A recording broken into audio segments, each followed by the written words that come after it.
네, 할렐루야. 이제 오늘 본문이 된 7장, 8장 말씀에서는 10가지 애굽에 나타나는 하나님의 재앙이 이집트 땅에 하나씩 하나씩 내리는 시작의 전반부라고 할 수 있겠습니다.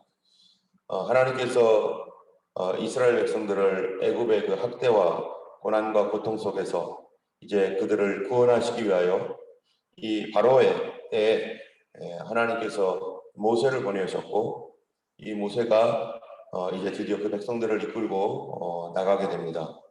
그러나 이 백성들을 이끌고 나가는 것이 쉬운 것은 아니었습니다. 하나님께서 말씀을 하셨고, 또 하나님께서 그렇게 하리라고 명령도 하셨고, 그렇게 될 것이라고 예언도 다 주셨지만, 그러나 그 일이 완전하게 일어나기까지는 여러 가지 넘어야 할 큰 일들이 있었는데요. 그건 첫 번째 일은 뭐였냐면은 백성들이었습니다. 이스라엘 백성들이 과연 모세를 하나님이 보내주신 그러한 그 구원자로 그들이 영접할 수 있을까? 이 백성들이 갑자기 나타난 모세를 보고서 너가 어디 출신이며 너가 뭐 하러 왔으며 또 모세에게 하나님께서 정말로 이 백성들을 구원하라고 하는 그런 그 명령을 주셨으며 과연 그를 보내셨는가라고 하는 이 일에 대하여 백성들은 의심할 수밖에 없었을 때 하나님께서 그 백성들의 그 마음을 변화시켜 주셔서 백성들이 모세를 자기들의 지도자로 삼고 그리고 바로에게 가는 것까지 하기 위해서 하나님께서 했던 것이 뭡니까? 또 먼저는 모세에게 했던 것들도 있죠. 여러 가지 이적을 통해서 과연 그분이 하나님이시라는 사실, 그리고 아론을 통해서 또 하나님께서 백성들에게 또 말하게 하시고, 그리고 그를 설득하고, 그런 여러 가지 과정들을 통해서 백성들이 또 변화되었습니다. 세 번째로 또 바뀌게 될 거는 세 번째 큰 산은 뭐였죠? 바로 이 바로입니다. 바로가 바뀌게 되는 거죠. 이런 그 바로가 바뀌는 과정들은 이 백성이 바뀌는 것보다 훨씬 더 어려운 시간이죠.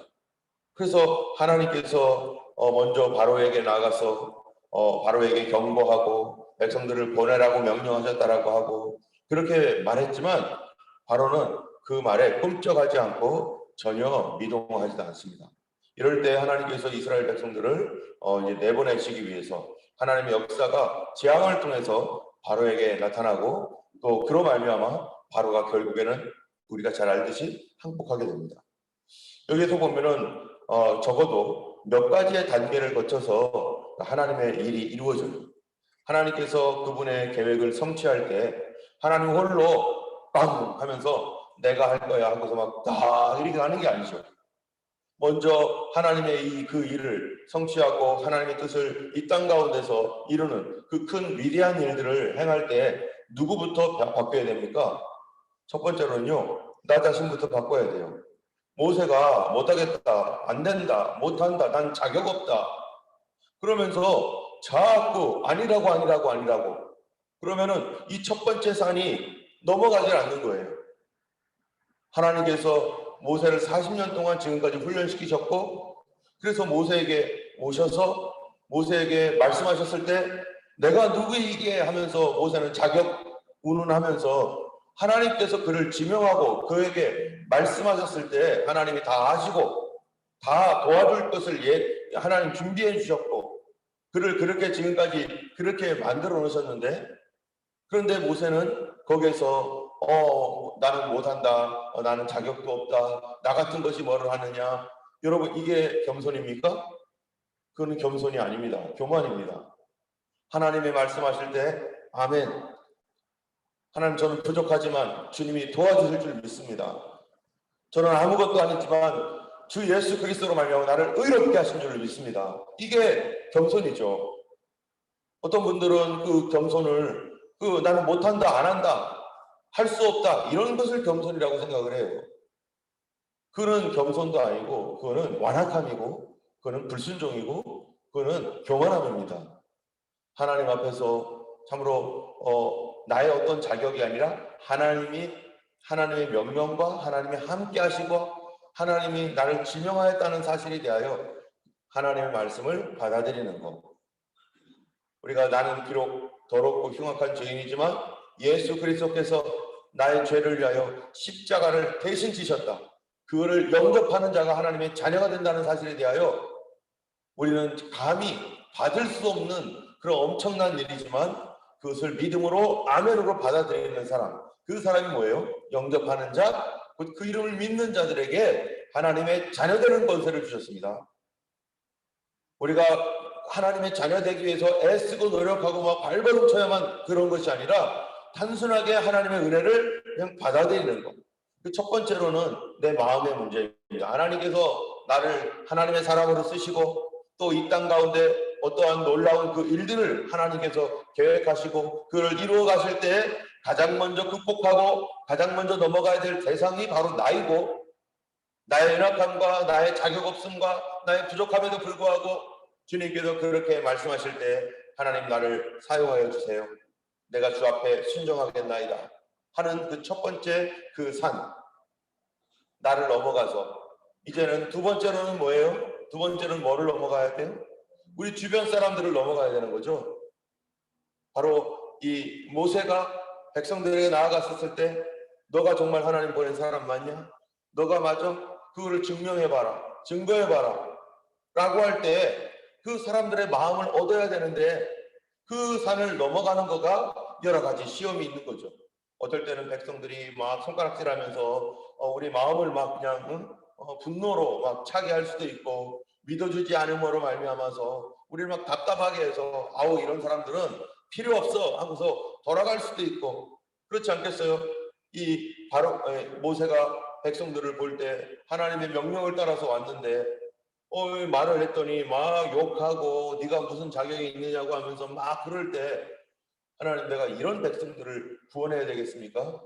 이런 사람들 나에게 이렇게 대하는 사람들을 내가 왜 구원해야 됩니까? 감정이 상해가지고 마음이 상해가지고 아우 나는 이런 사람들 싫습니다. 이럴 수도 있죠. 그리고 백성들도 거절할 수 있죠.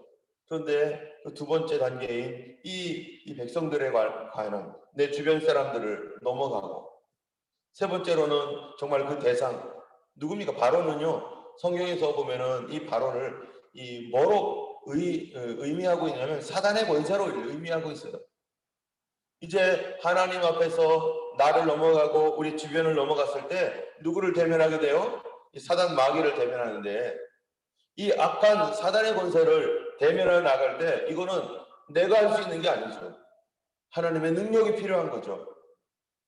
하나님께서 하나님의 백성들을 구원하는 그 일에 하나님의 능력으로 직접 일을 하시지만 그러나 그 일에 사용하는 사람이 있는데 그 사람이 바로 모세인 것이고 하나님께서 그 사단의 세력을 대적할 때 이 그냥 하나님께서 명령하셨으니까 우르르 우르르 하면서 다 무너지는 게 아니라 매 순간순간마다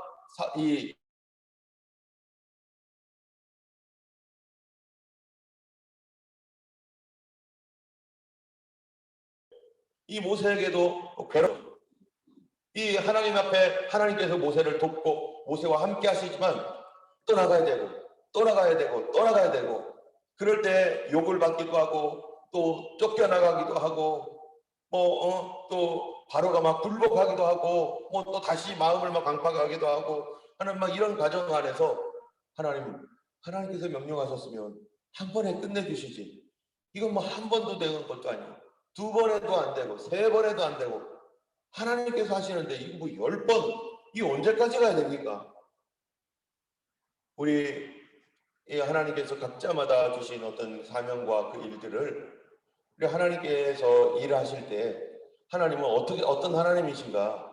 하나님이 요술방망이처럼 갑자기 뻥 해가지고요 다이나마이트 폭발시키듯 팡 폭발시키시고 다 끝내는 그런 게 아니라 모든 게 다 뭐가 있어요? 절차와 순서가 다 있습니다. 하나님께서 세상을 만드실 때도 무엇부터 만듭니까? 나무부터 만듭니까? 사람부터 만듭니까? 그렇지 않죠. 한꺼번에 만듭니까? 그렇지도 않아요. 맨 처음에 빛이 있으라, 그 다음에 공간이 있으라, 그리고 땅이 물과 무추로 나뉘어라 하면서 하나씩 하나씩 순서대로 정리해 가면서 심고 채워놓고 그리고 맨 마지막에 사람을 딱 만들어 놓으시고 하나님 보시기에 좋았더라. 하나님께서 이 사람이 가장 중요한 존재였었어요. 그를 위하여 이 모든 것을 만들었으니까. 하나님께서 모든 것을 절차와 순서대로 하나씩 이루어 가시는 그 과정 가운데 하나님은 우리를 사용하여 주시고, 그 과정 가운데 여기 보면은 이 강팍한 자는 강팍하게 가서 심판에 이르게 될 수밖에 없죠. 이 7장에 보면은 1절에 여호와께서 모세에게 이르시되 볼지어다 내가 너를 바로에게 신같이 되게 하였은즉 내 형 아론은 내 대언자가 되니. 앞으로 하나님께서 이 바로에게 신같이 되게 하겠다. 네가 신처럼 보일 거야. 하나님처럼 그가 보일 수밖에 없도록 하나님이 역사를 하신다는 겁니다. 지금 신은 누굽니까? 그 땅의 신은 바로죠. 바로는 태양신의 화신이잖아요. 일본의 천황도 태양신의 화신이라고 해가지고 자기가 신이라고 막 이러잖아요. 그래서 이 신궁 세워가지고 자기한테 절하게 만드는 것처럼 이 바로가 바로 그 당시에는 신이에요. 자기를 백성들이 신이라고 떠들고 있고 신이라고 숭배하고 있는 그 사람 앞에 진짜로 하나님이 나타나시는데 바로를 꺾기 위해서 누구를 통해서요? 바로 모세를 통해서 하나님께서 바로를 무너뜨리게 됩니다. 자, 그런데 하나님께서 3절에 보면은요, 이런 말씀을 하세요. 7장 3절. 내가 바로의 마음을 완악하게 하고 내 표징과 내 이적을 애굽 땅에서 많이 행할 것이나 바로가 너희의 말을 듣지 아니할 터인즉 내가 내 손을 애굽에 뻗쳐 여러 큰 심판을 내리고 내 군대 내 백성 이스라엘 자손을 그 땅에서 인도하여 낼지라. 자, 여기에 보면은 앞으로 바로의 반응에 대해서 하나님 미리 말씀하시는데, 그 바로의 마음의 반응이 뭐냐면은 먼저 하나님의 그 역사가 나타나서 이 모세가 바로에게 갈 때마다 바로가 마음을 완악하게 한다는 거예요. 그런데 바로의 마음을 완악하게 하는 분이 누구라는 거예요? 3절 첫 번째예요. 누가요? 내가라고 되어 있어요. 내가. 하나님께서 바로의 마음을 완악하게 하는데, 그래서 하나님께서 하나님의 표징과 하나님의 이적을 애굽 땅에 많이 행할 것이다. 이 바로의 마음을 완악하게 하신다. 하나님께서 빠르게 그 일을 성취시키면 좋은데 왜 완악하게 하시는가? 여러분, 하나님께서 바로의 마음 완악하게 하면 누가 고생하겠어요? 모세도 고생하고 백성들도 고생하죠. 그런데 왜 하나님께서 바로의 마음을 완악하게 합니까? 하나님이 사람의 마음을 완악하게도 하고 또 부드럽게도 하고 뭐 이렇게 하나님 마음대로 우리 마음을 조정할 수 있나요? 하나님이 우리 마음을 마음대로 막 그냥 알아서 오늘은 막 좋았다가 내일은 막 슬펐다가 내일 모레는 또 막 미치도록 좋다가 그 다음 날은 막 그냥 막 너무너무 슬퍼하다가 막 이렇게 하나님께서 막 조정하시는 하나님이십니까? 이 성경에 보면은 뭐라고 이렇게 되어 있냐면은 하나님께서 바로의 마음을 강팍하게 하고 완악하게 한다라고 하는 말은요, 총 이 오늘 이 출애굽기에 보면은 몇 번 나오냐면 7번 나와요. 7번 나오는데 이 4장 21절, 7장 3절, 9장 12절, 또 9장 10장 1절, 20절, 27절, 11장 10절 해가지고 7번 하나님이 바로의 마음을 완악하게 한다, 완악하게 한다, 강팍하게 한다, 딱딱하게 한다 이런 말씀이 나오는데 또 다른 말로 뭐라고 되어 있냐면은 바로가 스스로 강팍하게 한다라고 하는 말이 또 있어요. 그가 마음을 강팍하게 하고 그가 완악한 마음을 가질 것이다 라고 하는 말이 총 4번 나와요. 4번. 그래서 7장 22절, 8장 15절, 19절, 9장 35절. 자, 그러면 이거는 뭐냐면은 바로가 하나님께서 바로의 마음을 강팍하게 한다는 말은 하나님 입장에서 볼 때, 하나님의 눈으로 볼 때 이 세상의 모든 주권은 누구에게 있다는 거예요? 하나님께 있다는 거죠. 하나님께서 그 모든 주권을 가지고 하나님의 계획과 하나님의 시즌에 하나님의 뜻을 이루어 가시는 거예요. 지금 이 출애굽한 당시에 이 출애굽은 어떤 시즌일까요? 어떤 시즌이 이 출애굽의 시간입니까? 이 하나님의 눈으로 볼 때 이집트에 있는 백성들에게 있어서는, 이스라엘 백성들에게 있어서는 자기들에게는 구원의 날이죠. 구원의 날. 그런데 이집트에게는 무슨 날이에요? 심판의 날이에요. 그러면은 하나님의 구원의 날과 하나님의 심판의 날에 그거를 누가 구원하고 누가 심판을 동시에 행하는 겁니까? 지금 하나님이 하시는 겁니다. 그 시기는 어떤 시기예요? 평범한 시기가 아니라는 거죠. 그 시기는 지금까지 그렇게 해왔던, 그냥 해가 뜨고 해가 지고 그러면서 그냥 그렇게 돌아가고 있는 어떠한 그런 평범한 시기가 아니라 지금 이 시기는 심판과 구원의 시기예요. 그럴 때 누가 그 심판과 구원의 주권자입니까? 바로 하나님이 그 심판과 구원의 주권자이고, 그 심판과 구원의 주권자이신 하나님께서 그 시간은 심판하는 시간. 바로의 마음이 어때요? 지금까지 원래 강팍했던 사람이에요. 원래 강팍했던 사람이 하나님께서 그 강팍했던 그 바로의 마음을 어떻게 하는 거예요? 악한 때, 심판 때 그 강팍했던 바로의 마음을 사용하시는 거죠. 그런 의미에서 내가 강팍하게 한다. 하나님께서 그 강팍한 마음을 사용하시는 거예요. 자, 거꾸로 말하면은 구원의 시기에 하나님께서 어떤 사람을 구원하시겠어요, 그러면? 이 백성들의 간구함, 기도, 살려달라고 부르짖었던 그 가난한 마음, 하나님을 간절히 찾았던 그 마음, 그 마음에 구원의 시기에, 이게 지금 하나님 앞에서 심판과 구원이 동시에 이루어지는 시기인데, 그 구원의 시기에 누가 구원을 받는다는 겁니까? 심령이 가난하고 하나님을 간절히 부르짖고 이 고난과 고통 가운데서 정말로 괴로운 가운데 하나님 앞에 살려달라고 했던 그 하나님 앞에 하나님을 간구했던 그 사람들을 하나님께서 모세를 통하여 지금 구원해 내시는 것입니다. 때문에 심판과 구원은 하나님의 주권이라고 하는 그런 말씀 속에 이 바로의 마음을 하나님 강팍하게 하셨다. 그리고 악할 때에 악한 자가 쓰임 받는 것이고, 또 하나님의 구원을 간구했던 그런 사람들은 그 시간에 하나님께서 그들의 마음을 어떻게 했다는 거예요? 거꾸로 말하면 그들의 마음을 간절하게 만드셨고, 그들의 마음을 가난하게 만드셨고, 그들의 마음을 하나님을 찾도록 만드셨고, 그리하여 그 구원의 날에 그들의 기도와 그들의 간구처럼 하나님께서 구원하셨다는 거죠. 그래서 바로의 마음은 강팍하게 하신 분이 하나님이고, 구원받은 우리의 마음을 부드럽게 하고 또 하나님께 간절하게 만드셨던 분도 또 누구라는 거예요? 하나님이시라는 겁니다. 이건 하나님께서 하나님의 시각으로 볼 때 그런 건데요. 우리의 눈으로 볼 때는요. 우리의 시각으로 볼 때는 동시에 바로는 스스로 강팍하게 한 거예요. 자기가 원래 그런 사람이었어요. 원래 그런 사람이었어요. 이 사람이. 어느 정도로 이 사람이 강팍한 사람일까요? 여러분, 이 다니엘서에 보면은 느부갓네살 왕이 나옵니다.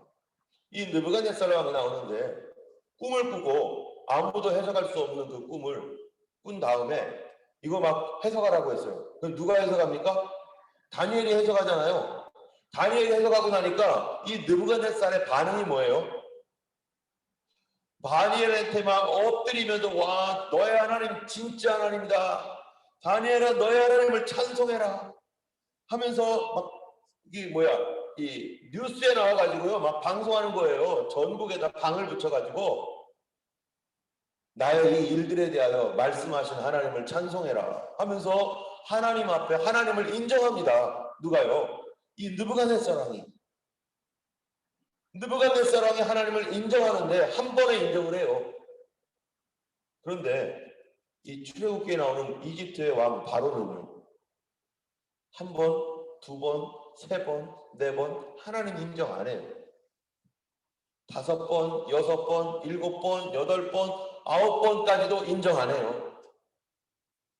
이 사람 마음 안 바꿉니다.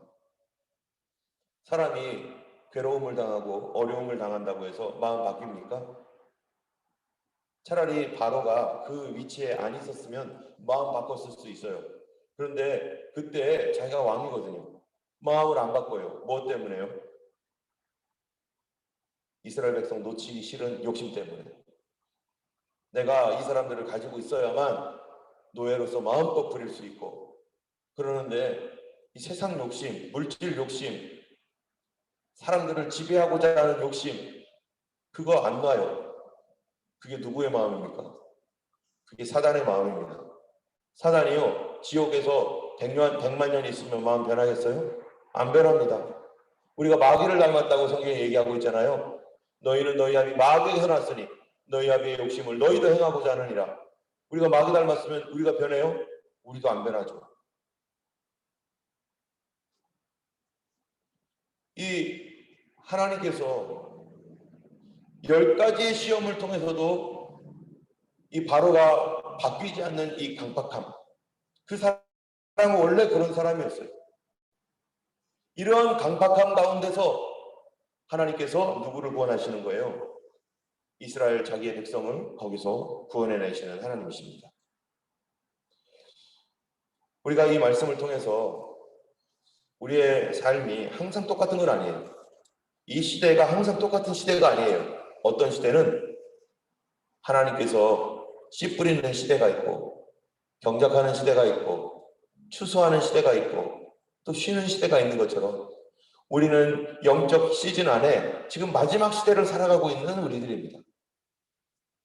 이 시즌 안에 우리가 시즌을 만든 게 아니라 하나님께서 하나님의 영광과 그분을 나타내기 위해서 이 땅 가운데 하나님이 지금 일하고 계시는 그러한 일들, 하나님의 축복으로 이끌어 가시는 그런 시즌 안에 있는데, 우리는 이 시즌에 어떤 사람으로 하나님 앞에 쓰임 받을 것인가?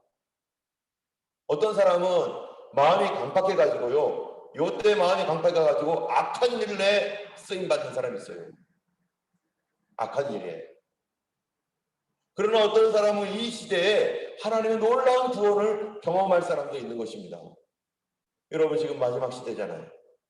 마지막 시대는 두 가지가 겹쳐 있는 시대입니다. 뭘까요? 이 세상에 대한 심판, 하나님의 강력한 심판. 두 번째로는요, 하나님 백성들에 대한 구원. 이 두 가지가 함께 섞여 있어요. 여러분, 적그리스도가 어떤 존재입니까? 그가 바로와 같이요, 마음 안 바꿉니다. 이스라엘 백성들을 놓아주려고 하지 않습니다. 끝까지 버틸 겁니다. 우리가 이 시대 가운데 우리는 어떤 마음을 가질 것인가? 우리 마음이 왜 안 바뀌었는가? 아까 얘기한 것처럼 세상 욕심 때문에, 세상 권력 때문에, 내가 다 지배하고자 하는 마음 때문에. 우리가 만약에 예수님을 믿으면서도 바로와 같은 세상 욕심과 지배하는 마음과 이런 것들을요, 우리가 놓지 않으면 어떤 시즌으로 들어갈 때 나는 어떻게 될 거예요? 나는 거기서 악하게 쓰임받을 수밖에 없어요. 악한 존재로 쓰임받을 수밖에 없어요. 여러분, 교회들이 어려움을 당할 때도 있습니다. 힘든 일이 있을 때도 있어요. 그것이 내가 원해서가 아니에요. 저도 우리 교회가 몇 번의 어려움을 겪고 나갔을 때 하나님께서 미리 알려주셨어요. 사단이 막 성도들을 막 때리고 막 꿈속에서 뭐 여러 가지 막 일들이 막 그런 것들이 일어나고 막 전쟁을 하는데 막 막 전투가 벌어지는데 우리는 막 방탄조끼만 입고 아무것도 총도 없고 막 이런 거 꿈을 보여주시고 막 그래서서 그거를 볼 때 야, 이거 교회가 문제가 있는 거 아니야? 교회가 어떻게 되는 거 아니야? 아니나 다를까 막 호랑이가 나타나고 막 이러면은 뭐 그런 것들이 막 들어오려고 하고 막 조그마한 고양이처럼 해서 막 뭐 이런 어떤 미리미리 이렇게 뭔가를 이렇게 암시하는 어떤 꿈들을 하나님 미리미리 보여주시면, 그러면 야, 이거 좀 경계해야 된다, 이게 주의해야 되겠다 이러고 있으면 그런 일들이 일어나요. 근데 그런 일들이 일어날 때 하나님의 구원과 심판이 동시에 일어나는 거죠. 그럴 때 마음이 강팍하고 그동안 완악했던 사람들이 드러나게 돼 있고, 어떤 사람은 그때 주님 앞에 기도하고 하나님 편에 서서 하나님 앞에 정말로 영광 돌리면서 그렇게 믿음으로 나가는 사람들도 있고, 우리 하나님께서 이러한 일들을 이러한 시즌의 마지막 시대에 우리 교회가 정말로 세상에서 말하는 그런 거짓 교회, 그런 교회가 되지 않기를 원합니다. 주님께서 쓰시는 교회가 되기를 원합니다. 구원받는 교회가 되기를 원합니다. 여러분, 이 출애굽기 이 본문에 있는 이 내용은요, 요한계시록과 연관이 되어 있습니다. 요한계시록 때에 일어날 7가지 그런 그 777 재앙이 있잖아요. 그게 다 여기 있는 거예요. 이거예요. 10가지 재앙. 그럴 때 하나님께서는 자기의 백성들을 그 시간에 구원해내시는 하나님이십니다. 우리가 주님의 오심을 기다리면서 이 마지막 시대를 보며 우리가 정말 바로처럼 그렇게 악한 시대에 악하게 쓰임받는 것이 아니라 하나님의 구원 가운데 있는 우리 각자가 되기를 원하고 우리 교회가 되기를 원하고, 그러기 위해서 뭐 하라고요? 성경에서는 깨어서 기도하고 있어라. 주님의 오심을 간절히 사모하라. 마음 변하지 말고 우리 주님의 말씀을 지켜라. 빌라델비아 교회처럼 적은 능력 가졌지만 하나님 말씀을 지켜라 라고 하는 것이 하나님의 말씀이고 명령인 것입니다.